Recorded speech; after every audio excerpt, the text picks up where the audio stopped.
Assalamualaikum warahmatullahi wabarakatuh. Sahabat Jampang Farm TV, bagaimana kabarnya? Semoga sehat selalu, dimudahkan rezekinya, amin ya Allah ya Rabbal alamin.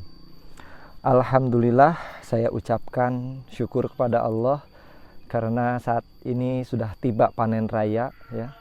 Namun bukan tidak bersyukur.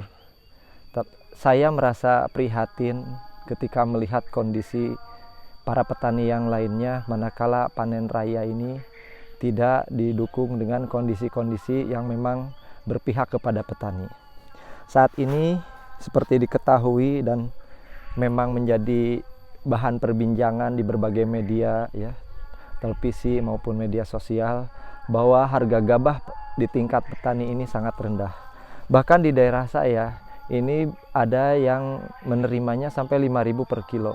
Tertingginya itu paling 5.500 per kilogram, sahabat-sahabat. Tentunya hal ini tidak sebanding dengan biaya produksi yang harus dikeluarkan oleh para petani. Belum lagi resiko cuaca yang saat ini memang sedang kekeringan. Hal ini menambah beban bagi para petani. Seharusnya di masa panen ini harga gabahnya tinggi, namun kenyataannya malah murah. Saya secara pribadi merasa khawatir sebagai generasi milenial, tentunya harus turut memikirkan bagaimana kelangsungan bangsa ini kalau para penerus petani ini tidak ada ya.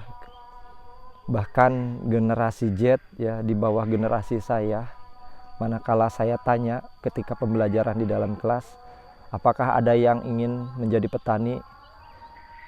Sangat mencengangkan ya sahabat-sahabat, tidak ada satupun yang ingin menjadi petani.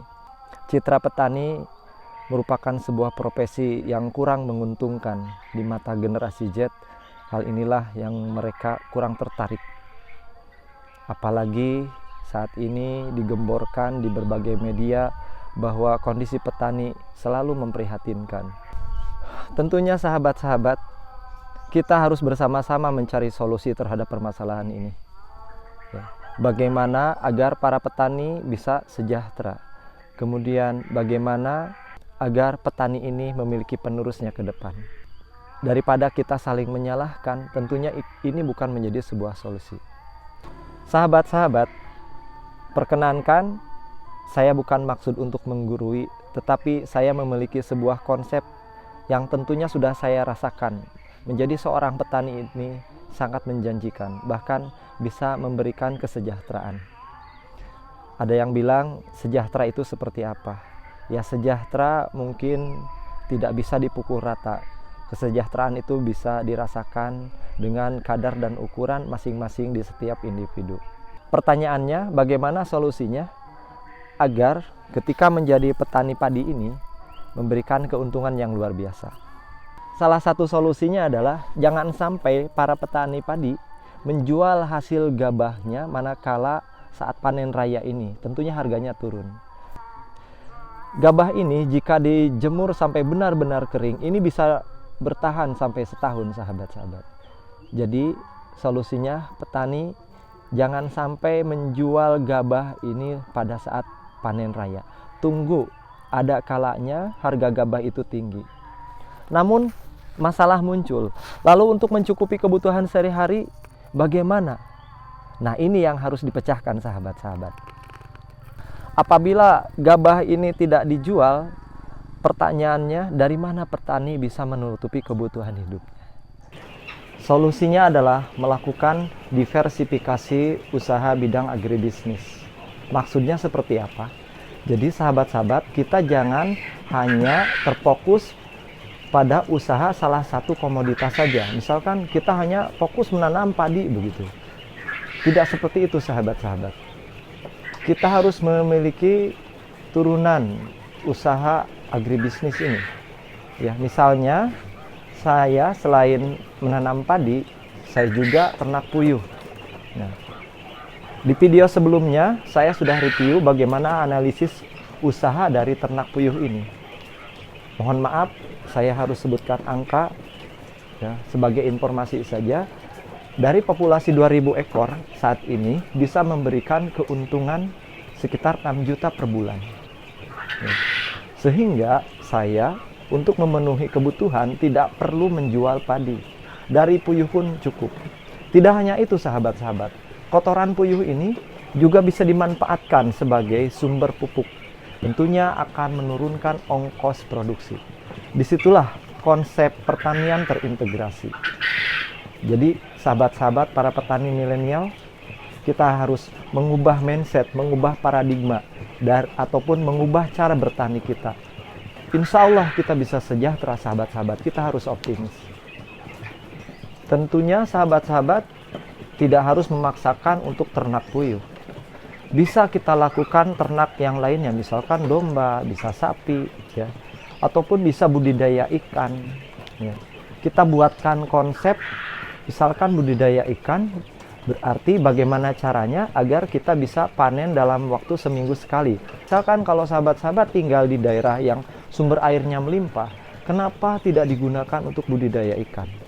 Ya. Kita buat kolam itu menjadi beberapa partisi, di mana kita bisa mengatur pola pemanenannya itu bisa seminggu sekali, 2 minggu sekali, atau sebulan sekali. Artinya kita tidak harus menunggu waktu panen dalam jangka waktu lama. Nah, ataupun misalkan ternak domba, kita buatkan analisis usaha bagaimana ternak domba ini bisa menghasilkan penghasilan tiap bulannya cukup untuk memenuhi kebutuhan, dan berbagai macam yang lainnya. Banyak sahabat-sahabat, ya. Kita jangan sampai menyerah, kita berusaha sahabat-sahabat.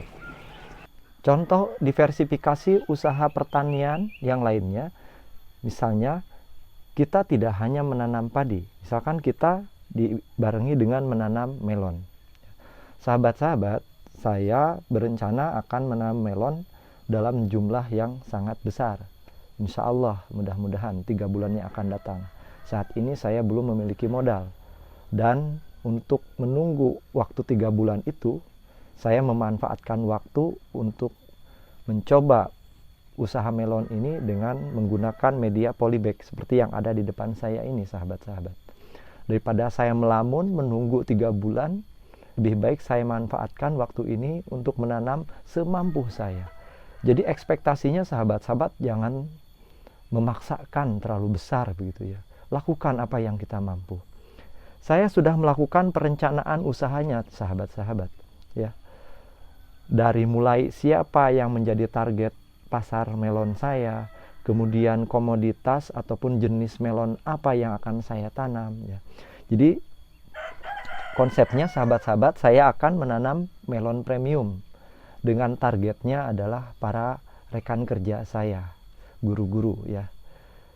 Setelah saya hitung-hitung ya, satu pohon melon ini bisa menghasilkan potensi omset Rp30.000. Jadi kalau saya memiliki 40 melon, berarti potensi satu periode panennya itu sekitar Rp1.200.000 ya.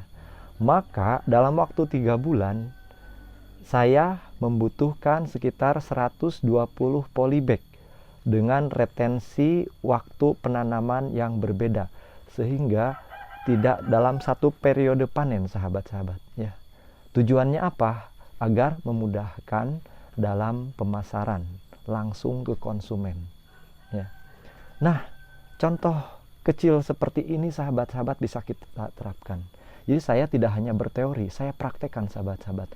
Mudah-mudahan para petani milenial yang ada di seluruh Indonesia ya, bukan saya menggurui, mohon maaf, tapi mudah-mudahan ini menjadi salah satu referensi bagaimana caranya kita bisa menjadi petani yang sejahtera. Jadi kesimpulannya, masalah padi di Indonesia, harga yang tinggi, kemudian ketika panen gabahnya murah, itu terus-menerus berulang. Saya mengajak para petani semuanya, mari sahabat-sahabat, jangan sampai kita hanya menyalahkan pemerintah. Kita harus turut andil, kita harus mengambil peran sebagai petani untuk menyelesaikan masalah ini. Sebetulnya kalau petani memiliki penghasilan yang lain selain dari hasil panen padi, lebih baik sahabat-sahabat jadikanlah padi itu sebagai komoditi investasi. Karena padi itu bisa disimpan dalam waktu yang lama. Padi dengan gabah yang tingkat kekeringannya itu bagus, bahkan bisa disimpan sampai 1 tahun, sahabat-sahabat. Tunggu momen saatnya harga gabah itu mahal, disitulah para petani kita itu memanennya. Hal yang terjadi saat ini bukan seperti itu, sahabat-sahabat. Para konglomerasi masuk, ya, memborong di musim panen, ya, memborong gabah para petani di musim panen, kemudian mereka menyimpannya dan menjualnya di saat harga beras itu tinggi. Jadi yang menikmati harga tinggi itu bukan petani, tapi para konglomerasi, ya.